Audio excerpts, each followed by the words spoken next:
약속의 땅을 목전에 두고 들어가지 못했던 모세가 이제 약속의 땅인 가나안 땅을 들어가기에 앞서 이스라엘 백성들에게 세 편의 설교를 통해서 이스라엘 백성들에게 말씀을 이렇게 전했던 것이 신명기의 말씀입니다.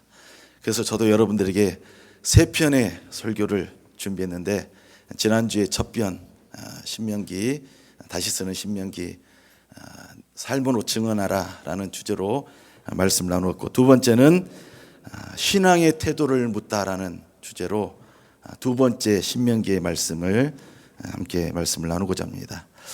오늘 본문의 말씀인 신명기 6장 4절에서 9절의 말씀을 가지고 들으라, 기억하라, 그리고 사랑하며 순종하라 라는 주제로 그렇게 말씀을 나누고자 말씀을 준비하는 과정 속에서 제 눈에 들어왔던 한 단어가 제 마음속에서 떠나지 않고 계속해서 머릿속에 맴돌았습니다. 바로 오늘 본문의 제목인, 영어인데요, 죄송합니다, attitude, 태도, 자세라는 말입니다. 이 attitude라는 이 태도, 이 말 한마디 단어가 계속 제 머릿속에서 떠나지 않고 계속해서 머릿속에 이렇게 남더라고요. 그래서 이번 주에는 그리스도인의 태도에 관해서 함께 말씀을 나누었으면 좋겠다라는 생각에서 그 말씀을 찾는 중에 우리가 너무나 잘 알고 있는 쉐마에 관한 말씀을 함께 나누어 보고자 합니다. 컴퓨터를 잘 못 따라서 자꾸 뭐가 자판이 떠가지고 힘드네요. 자, 여러분, 우리가 그리스도인으로서 세상을 살아가고 또 신앙인으로 신앙의 삶을 살아감에 있어서 듣는 것보다 더 중요한 것이 있습니다. 여러분들 오늘 말씀을 들을 때에 이 말씀을 듣는 것보다 더 중요한 것이 있습니다. 듣는 자세입니다. 마찬가지로 우리가 하나님께 드리는 예배도, 예배를 드리는 그 자체도 중요하지만 더 중요한 것은 예배를 드리는 자세가 중요합니다. 하나님은 우리가 드리는 예배만을 받으시는 것이 아니라 우리가 드리는 예배와 또 그 예배를 드리는 자의 행위, 즉 예배를 드리는 태도를 받으시기 때문입니다. 우리가 잘 아는 가인과 아벨의 이야기는 예배를 드리는 태도의 중요성에 대해서 우리에게 말해주고 있습니다. 인류 최초로 드려졌던 예배에서 하나님께서는 아벨의 제사는 받으셨는데 가인의 제사는 받지 않으셨습니다. 많은 사람들이 아벨과 가인의 이야기에서 양과 농산물과 같이 어떤 아벨과 가인이 드렸던 그 제물의 종류에 대해서만 사람들은 집중하지만, 히브리서 11장 4절에서 보게 되면 믿음으로 아벨은 가인보다 더 나은 제사를 드렸다라고 그렇게 기록을 하고 있습니다. 가인이 하나님 앞에 드렸던 그 예배가 실패했던 이유는 제물의 문제가 있었던 것이 아니라 태도의 문제였다는 겁니다. 그는 하나님께 제사를 드릴 때에 정성과 감사함이 없이 형식적으로 하나님 앞에 제사를 드렸기 때문입니다. 하지만 아벨은 자신이 가장 소중한 것을 하나님께 기쁜 표정으로 하나님께 드렸습니다. NIV 성경에서 보게 되면 기름이 풍부하고 살진 부분을 하나님께 드렸다라고 그렇게 기록이 되어 있습니다. 하나님께서는 자신의 소유한 것 가운데 가장 좋은 부분을 대접해서 드리고자 하는 이 아벨의 태도를 보시고 하나님은 그 예배를 받으시고 기뻐하셨다는 것입니다. 여러분, 하나님은 예물을 받으시기 전에 예물을 드리는 예배자와 그 마음과 태도를 먼저 보십니다. 무엇을 하든지 마음만으로는 되지 않습니다. 중요한 것은 마음이 아니라 태도로 그 사람의 마음과 신앙이 증명되어지고 보여져야 된다는 겁니다. 그러므로 신앙은 무엇을 하느냐보다 어떤 마음과 어떤 태도로 하느냐의 문제인 것입니다. 우리는 매주마다 예배를 드리고 기도를 드리고 여러 모양으로 교회에서나 교회 밖에서도 봉사를 합니다. 이러한 신앙의 행위는 겉으로 볼 때에 우리의 신앙생활이 매우 헌신적이고 열정적으로 비춰질 수 있습니다. 그러나 우리가 스스로에게 반드시 던져야 될 질문이 있습니다. 나는 지금 어떤 태도로 하나님 앞에 서 있는가? 오늘 여러분 스스로가 여러분들에게 나는 지금 어떤 태도로 하나님 앞에 서 있는가? 나는 지금 어떤 태도로 하나님 앞에 예배를 드리고 있는가? 우리는 흔히 신앙생활의 기준을 얼마나 많은 시간을 교회에서 보내고, 얼마나 내가 교회에서 많은 일을 하고, 얼마나 내가 오랫동안 교회에서 하나님을 믿어왔는가라는 어떤 양적인 척도로서 우리의 신앙을 가늠할 때가 많이 있습니다. 그러나 성경이 말하는 신앙의 핵심은 태도에 달려 있다는 것입니다.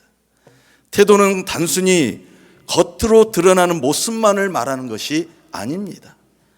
겉으로 드러나는 모습을 넘어서 하나님을 대하는 우리 마음의 중심이 드러나는 것입니다. 오늘 우리는 왜 바른 태도가 삶과 신앙에서 그토록 중요한지에 대해서 함께 말씀을 나누어 보고자 합니다. 먼저 말씀을 준비하는 가운데 제 눈과 마음을 사로잡았던 글이 있어서 소개하고자 합니다. 제목이 뭐냐면 인생은 결국 태도가 결정하는 것이다. 제가 있는 글 그대로 읽어드리겠습니다. 내가 동창회를 가보잖아. 그럼 딱 보여. 고등학교 때 진짜 공부를 열심히 했던 얘들이 있지. 걔들은 지금도 삶의 만족도가 거의 다 중간 이상이야. 근데 공부 안 하고 맨날 놀았던 애들은 혹시나 공부를 조금 적게 하시고 그러셨던 분들은 시험 받지 마시기 바랍니다. 결국 공부 안 하고 맨날 놀았던 애들은 대부분 사는 것이 힘들다고 그래. 이게 단순히 성적 문제인 것 같아? 아니야. 이건 성실함의 문제야. 고등학교 때 성실하지 않았던 그 태도가 직업을 가져도 그대로 갔거든. 그래서 그렇게 되는 거야. 내가 항상 말하지, 평생을 행복하게 살고 싶으면 삶을 마주하는 태도와 사람을 대하고 내 일을 대하는 태도를 똑바로 하라고. 여러분, 삶을 대하는 태도가 내 가치를 만듭니다. 사람들은 맨날 재능이 없네, 운이 없네, 핑계만 댈지 알지 왜 자신의 태도에 대해서는 말을 안 하는지 몰라. 인생에서 압도적으로 중요한 것은 딱 하나야. 바로 태도야. 잘 들어. 내 학벌이 좀 밀려? 집안 형편이 안 좋아? 부모님의 능력이 부족해? 이 모든 걸 싹 다 이겨버릴 수 있는 것이 있어. 그건 바로 태도 하나밖에 없어. 내가 살아보니까 알겠더라고. 성실한 태도가 밑바탕에 깔려 있어야 공부를 하든 성공이든 뭐든 할 수 있는 거야. 알겠어? 여러분 알겠나요? 예. 여러분, 우리의 신앙이 우리의 보는 관점을 바꾸고 삶의 관점을 바꾸게 되면 그 관점은 자연스럽게 태도로 나타나게 됩니다. 뿌리가 건강한 나무가 좋은 열매를 맺듯이 하나님과의 관계가 바른 사람은 삶을 대하는 태도와 하나님을 대하는 태도와 사람을 대하는 태도에 있어서도 겸손하게 나타나게 되고 그 믿음에 있어서도 신실함이 묻어나게 된다는 것입니다. 그래서 우리가 정말 남보다 많은 걸 가졌고 많이 배웠고 훌륭한 인품을 가졌으면서도 겸손한 사람을 보게 되면 나도 모르게 머리를 숙이게 되고 마음을 조아리게 된다는 것입니다. 무엇보다도 바른 신앙의 태도를 가진 성도는 일상에서 경험하게 되는 어려움이나 또 살면서 경험하게 되는 수많은 일들과 문제들을 하나님의 섭리로 이해하게 됩니다. 그리고 이러한 이해는 우리로 하여금 긍정적이고 소망적인 태도를 갖게 한다는 것입니다. 왜냐하면 삶에 되어지는 모든 것 속에서 하나님이 함께 하시고 이 모든 것 또한 하나님의 섭리 안에 있다는 믿음으로써 삶에 되어지는 모든 것들을 바라보기 때문입니다.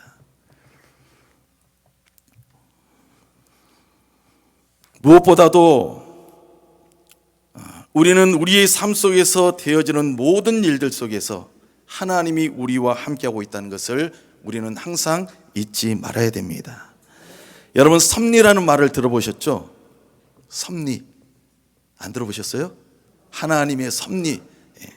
여기서 섭리라는 말은 라틴어에서 유래한 단어인데 미리라는 뜻을 가진 단어와 또 보다라는 뜻을 가진 단어가 합쳐진 합성어입니다. 미리 보다라는 뜻을 가진 것이 바로 여러분들이 수없이 들었던 하나님의 섭리입니다. 여러분, 이것은 단순히 하나님께서 우리의 앞날을 내다보는 것을 넘어서 하나님께서 만물을 보존하시고 모든 사건을 당신의 목적에 맞게 이끌어가는 것을 말하는 것입니다. 다시 말해서 하나님께서 세상을 통치하시고 역사의 흐름을 주관하시는 것을 넘어서 한 개인의 삶에서 일어나는 모든 일에 대해서도 우연이 아니라 하나님은 당신의 목적대로 이 모든 것을 이루어가고 있는 것을 믿는 것이라는 겁니다. 우리가 잘 아는 요셉의 삶이 그랬습니다. 형들에 의해서 노예로 팔려갔던 요셉의 불행은 인간의 눈으로 보기에는 비극이었지만 그는 결국 이집트의 총리가 되어서 대기근 속에서 이스라엘 민족을 구원하는 구원의 통로가 되었습니다. 요셉이 나중에 이렇게 고백합니다. 당신들은 나를 헤아려 했으나 하나님은 그것을 선으로 바꾸셨습니다. 여러분, 그렇다면 우리가 신앙생활을 함에 있어서 왜 바른 태도가 중요합니까? 먼저는 하나님의 외모가 아니라 우리의 중심을 보시기 때문입니다. 사무엘상 16장 7절의 말씀을 보게 되면 사람은 외모를 보거니와 하나님은 중심을 보시느니라 라고 그렇게 말씀합니다. 여기서 중심이라는 것은 우리의 태도를 말하는 겁니다.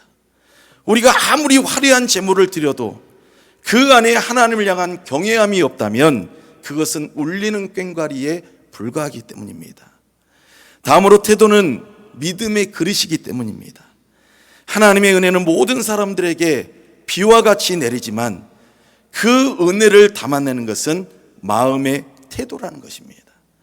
결국 교만한 태도는 하나님이 베푸시는 은혜를 튕겨내지만 겸손하고 갈급한 태도는 하나님이 베푸시는 그 은혜의 축복을 고스란히 담아내게 된다는 겁니다. 결국 태도가 우리의 신앙의 용량을 결정짓는 중요한 요소를 한다는 것입니다. 흔히 세상에서는 실력이 중요하다라고 그렇게 말합니다. 하지만 정작 사람을 움직이는 것은 그 사람의 태도에 달려 있습니다. 신앙생활도 마찬가지입니다. 우리가 얼마나 오래 믿었느냐보다 더 중요한 것은 우리의 삶 속에서 예수님을 확신 가운데 바라보는 우리의 태도가 어떻게 나타나느냐가 더 중요하다는 겁니다. 문제를 만나게 되었을 때에 문제를 대하는 그 사람의 태도를 보게 되면 그 문제를 바라보는 그 사람의 시각과 생각을 알 수가 있습니다. 어려움에 직면했을 때에 그 어려움을 어떻게 바라보고 어떻게 행동하는지를 보면 그 사람의 신앙이 어떤지, 그가 어떤 하나님을 믿어왔는지, 그가 어떻게 하나님을 믿고 있는지를 알 수가 있다는 것입니다.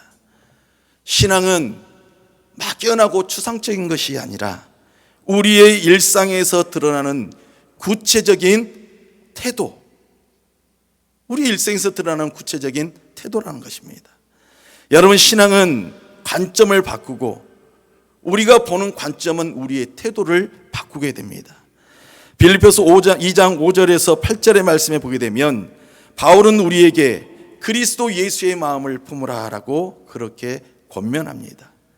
여기서 마음이라는 것은 단순한 감정이 아닙니다. 어떠한 사물을 보고 그 사물을 대하는 태도가 바로 우리의 마음인 것입니다. 예수님은 원래 근본 하나님의 본체이셨지만 자신을 비우시면서 종의 형체를 가지셨습니다. 여러분, 진정한 신앙은 나 중심의 관점에서 하나님의 중심의 관점으로 옮겨가는 것입니다. 하나님이 내 삶의 주인임을 인정하게 될 때에 우리는 교만함이 아니라 겸손함의 태도를 갖게 되고, 불평의 태도가 아니라 감사의 태도를 갖게 되는 것입니다. 신앙인의 태도가 가장 빛날 때는 바로 고난의 때입니다. 세상은 문제가 생기게 되면 원망하고 포기하게 되지만, 신앙인은 그 너머에 계시는 하나님을 바라볼 수 있게 합니다. 우리가 잘 아는 요셉도 그랬습니다. 요셉이 보디발의 집에서나 감옥에서 보여주었던 그의 성실함과 그의 정직함은 그의 신앙이 만든 태도였습니다. 그는 자신이 처해 있던 환경에 지배당하지 않고 하나님의 면전 앞에 있는 코람데오의 신앙의 태도를 유지했기 때문입니다. 하버드 대학의 심리학자인 윌리엄 제임스는 이런 말을 남겼습니다. 우리 세대의 가장 위대한 발견은 인간이 자신의 마음가짐, 즉 태도를 바꿈으로써 자신의 인생을 바꿀 수가 있다. 여러분, 똑같은 상황에 처해도 어떤 태도를 갖느냐에 따라서 그 결과는 하늘과 땅 차이로 벌어지게 됩니다. 내가 교회 와서 예배를 드릴 때에 어떤 자세로 또 어떤 태도로 예배를 드리느냐에 따라서 하나님께서 그 예배를 받으시기도 하고 받지 않으시기도 하기 때문입니다. 예배를 드리는 분들의 자세를 보게 되면 예배를 대하는 그분의 마음가짐을 알 수가 있습니다. 예배를 드리면서 고개를 숙이고 계시는 분, 예배 중에 핸드폰을 자꾸 보시는 분도 계시고요. 예배를 드릴 때에 다리를 꼬고 앉아 계시는 분, 설교를 시작하자마자 졸기 시작하시는 분, 단정하게 옷을 입고 오시는 분과 그렇지 않은 분, 일찍 와서 예배를 준비하는 분과 시간에 맞춰서 오시는 분, 그리고 그것조차도 버거워하시는 분, 헌금을 정성껏 준비해 오시는 분과 교회에 와서야 생각이 나서 지갑을 뒤지시는 분, 이것저것 귀찮아서 그냥 빈손으로 오시는 분. 여러분, 특정한 분을 제가 생각해서 쓴 것이 아니라 그냥 한번 생각해 보면서 기록한 겁니다. 여러분들이 이 자리에 오시기 전에 저는 이미 준비했던 설교이기 때문에 사관님이 나보고 하시는 것인가 라고 오해하지 마시기 바랍니다. 일반적으로 이런 무리의 많은 분들이 예배를 드리면서 보여지는 모습들입니다. 자, 여러분들이 들으실 때에 하나님은 어떤 믿음의 자세와 태도로 드리는 분의 예배를 받으시겠습니까? 오늘 본문인 신명기서 6장 4절부터 9절에서는 이스라엘 백성들이 가나안의 입성을 앞두고 모세로부터 받은 마지막 유언과 같은 말씀이 바로 오늘 본문의 말씀입니다.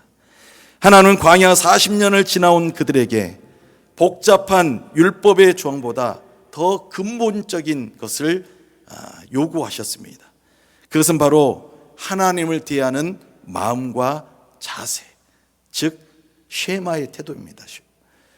하나님을 대하는 이 마음의 첫 번째 자세는 경청의 자세입니다. 태도입니다. 이스라엘아 들으라, 우리 하나님 여호와는 오직 유일하신 여호와이시니.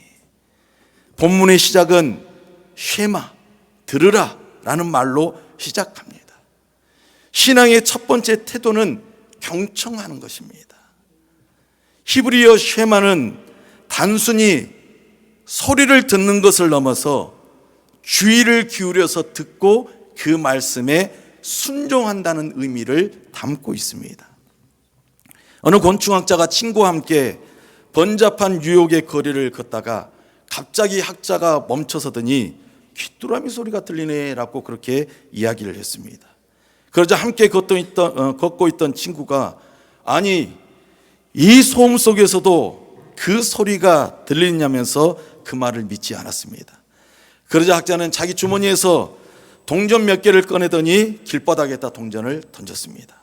그러자 쨍그렁 소리가 났고 주변에 있던 수많은 사람들이 쨍그렁 소리가 나는 그 소리가 나는 곳으로 고개를 돌렸습니다. 그리고 바닥을 보았습니다. 그러자 그 학자가 말했습니다. 사람은 자신이 관심을 두고 있는 것만 듣게 되어 있다네. 여러분, 세상의 소리에 여러분의 생각과 마음이 온통 집중되다 보면 하나님의 세밀한 음성이 들리지가 않습니다. 쉐마의 태도라는 것은 세상을 향한 나의 소리를 줄이고 하나님의 말씀에 내 영혼의 이 귀와 영혼을 고정시키는 것을 말하는 겁니다. 여러분들이 살아가는 삶의 자리에서 하나님만이 오직 유일한 분이심을 인정하는 태도는 내가 그분의 말씀에만 귀를 기울이는 삶을 살겠노라는 고백이요 신앙의 시작이 되는 것입니다. 또한 두 번째는 전심의 태도입니다. 하나님을 사랑하되 적당히가 아니라 전부를 드리는 마음으로 하나님을 사랑하시기 바랍니다. 오늘 보면 5절의 말씀에 보게 되면 너는 마음을 다하고 뜻을 다하고 힘을 다하여 내 하나님 여호와를 사랑하라 라고 말씀하고 있습니다. 여기서 중요한 것은 마음도 아니고 뜻도 아니고 힘도 아닙니다. 다 하는 것입니다. 힘써 하는 거예요. 적당히가 아니라 마음과 뜻과 힘을 다하는 나의 전 인격적인 태도를 통해서 내가 할 수 있는 만큼 최선을 다해서 하나님을 사랑하기를 힘쓰는 것입니다. 우리 도남영문의 성도들의 신앙의 삶도 그러한 삶이 되시기를 바랍니다.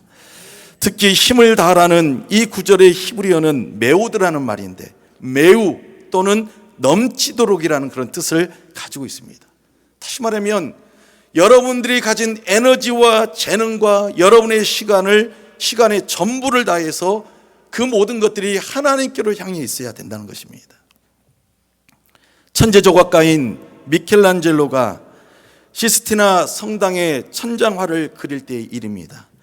그는 구석진 곳에 인물 하나하나를 그리는데도 온 힘과 정성을 다해서 정교하게 그 그림의 작업을 했습니다.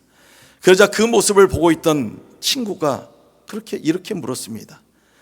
그렇게 높은 곳 구석은 아무도 보지 못할 텐데 자네는 왜 그렇게까지 고생을 하면서 그림을 그리고 있는가? 그러자 미켈란젤로는 이렇게 대답했습니다. 내가 알고 하나님이 알고 있기 때문이라네. 여러분, 이것이 바로 코람데오의 신앙을 가진 신앙인의 태도입니다. 남이 보든 안 보든 내게 주어진 일에 있어서 최선을 다하는 것이 하나님을 전심으로 사랑하는 성도의 태도인 것입니다. 누군가 안 본다고 이 정도만 하면 되겠지 라는 어떤 적당한 신앙과 스스로에 대한 타협은 쉐마의 태도가 아니라는 겁니다. 하나님은 우리의 부분이 아니라 우리의 전부를 원하십니다.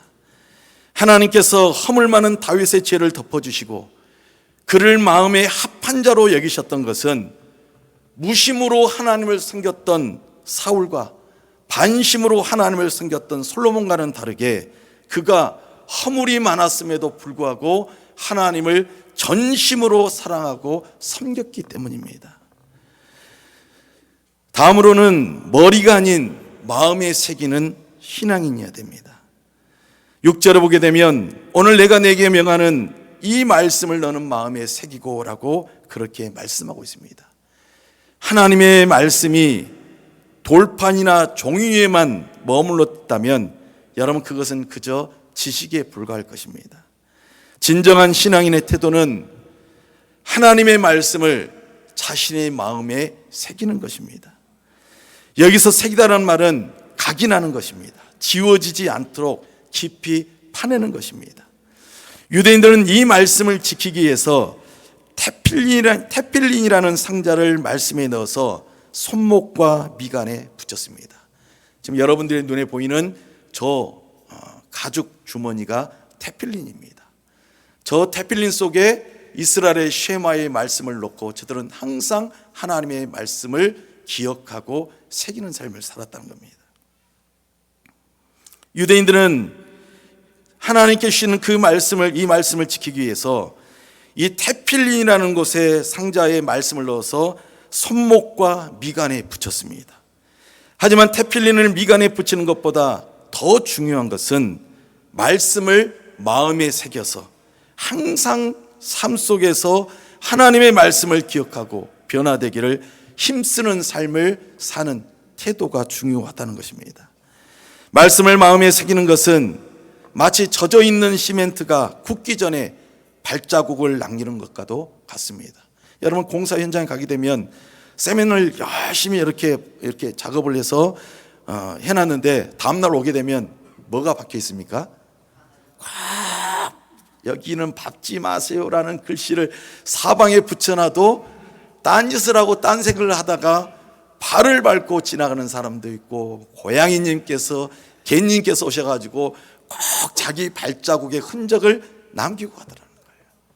그거는 지워지지도 않아요. 다시 세면으로 땜빵을 해도 이미 붙은 것 위에 다시 땜빵하게 되면 또 다시 떨어집니다. 마찬가지라는 것이죠. 하나님의 말씀을 새기는 것은 시멘트가 굳기 전에 발자국을 남기는 것과도 같다는 겁니다. 시간이 지나 시멘트가 굳어버리면 그 자국은 결국 영원히 남게 된다는 것이죠. 그러므로 교만과 고집으로 우리의 마음이 딱딱하게 굳어버리기 전에 우리는 매일 아침마다 하나님의 말씀을 우리 마음에 깊이 새기는 삶을 살아가야 됩니다. 말씀이 내면에 새겨진 사람은 위기의 순간에 그 반응이 다릅니다. 이러한 사람은 어려움이 생기거나 고난이 닥쳤을 때에 누군가를 탓하고 원망하기보다 자기 내면에 새겨진 말씀을 먼저 생각하게 되기 때문입니다. 오늘 여러분들의 마음판에는 무엇이 새겨져 있습니까? 하나님의 말씀을 날마다 여러분들의 마음판에 새기고 그 말씀을 기억하며 살아가시는 여러분들의 삶이 되시기를 바랍니다. 마지막으로 네 번째 자세는 삶의 모든 순간, 즉 여러분들의 일상이 예배가 되게 하는 태도입니다.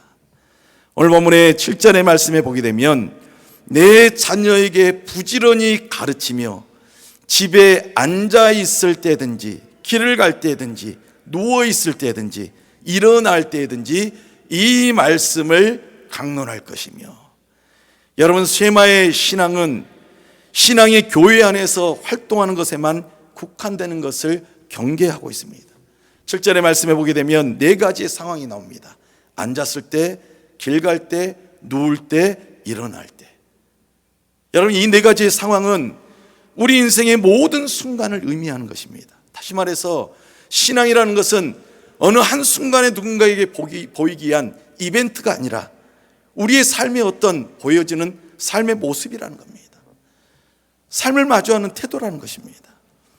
유대인들이 문설주에 붙이는 이 메주자와 손목에 매는 테필리는 단순히 종교 장식품이 아닙니다.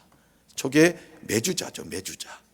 이스라엘 민족 백성들이 어떤 이 문설주나 이런 데에 하나님의 말씀을 넣어서 붙여놓는 겁니다. 메주자, 문설주에 붙이는 메주자, 사람의 머리에 붙여놓은 테필린. 항상 그들은 어느 곳에 있든지 하나님의 말씀을 두어서 하나님의 말씀을 꺼내서 읽으면서 매일같이 하나님의 말씀을 가까이 하는 삶을 살아갔다는 겁니다. 집을 드나들 때마다, 손으로 무슨 일을 할 때마다 그들은 그들의 손과 또 문설주에 붙여놓은 저 메주자와 테필린을 통해서 그 속에 담긴 하나님의 말씀을 통해서 어떤 순간에도 내가 하나님의 말씀을 기억하겠다는 그런 태도를 그들은 눈으로 보여주었다는 것입니다. 영국의 장로교 목사인 매튜 헨리 목사는 이런 말을 했습니다. 태도는 사실보다 중요하다. 여러분, 어떤 사실이든 그건 중요하지 않습니다. 여러분들이 어떤 태도를 보이느냐가 그것이 진실을 말한다는 것입니다. 여러분의 신앙을 말한다는 것입니다. 여러분들이 지금 처한 환경이 어떠하든 상관이 없습니다. 하나님을 향한 여러분들의 태도가 하나님의 말씀인 쉐마로 바로 서 있다면 하나님은 반드시 그 태도를 통해서 여러분의 인생을 위대하게 만들어갈 것입니다. 이제 말씀을 마치고자 합니다. 세상 사람들은 우리가 읽는 성경책을 보지 않습니다. 하지만 세상 사람들은 성경을 믿는 우리의 말과 행동, 우리의 표정과 우리가 일하는 방식을 세상 사람들은 봅니다. 다시 말해서 우리의 애티튜드, 태도가 믿지 않는 사람들에게는 우리를 통해서 보게 되는 하나님의 말씀인 성경이라는 것입니다. 세계적인 지휘자 토스카니의 일화에 보면 한 번은 오케스트라 연습 중에 아주 미세한 악기 소리가 어긋난 것을 발견하고 토스카니는 연습을 중단을 시켰습니다. 그러자 단원들은 청중들은 아무도 모를 텐데 왜 이렇게 까다롭게 구느냐면서 불평을 했습니다. 그때 토스카니는 이렇게 말을 했습니다. 청중은 모를지라도 나와 하나님은 알고 있습니다.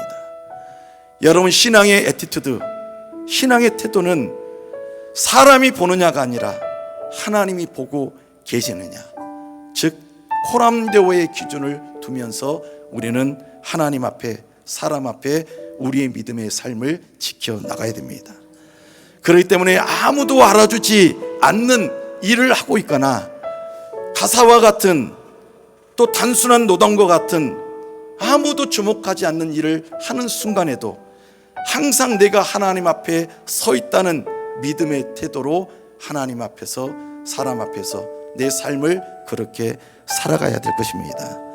오늘 우리의 표정은 주님의 얼굴이 되고, 우리의 말과 말투는 주님의 음성이 되고, 보이지 않는 곳에서도 성실하게 일하는 우리의 모습이 주님의 복음이 됩니다. 그러므로 입술의 고백을 넘어서서 손목과 미간에, 문설주에, 그리고 가슴 깊은 곳에 하나님의 사랑을 새기시고, 언제 어디서나 하나님이 나와 하나님이 나의 하나님이심을 고백할 수 있는 그리스도의 향기 나는 삶을 살아가시는 우리 도남영문의 모든 성도들의 삶이 되시기를 주님의 이름으로 축원을 드립니다.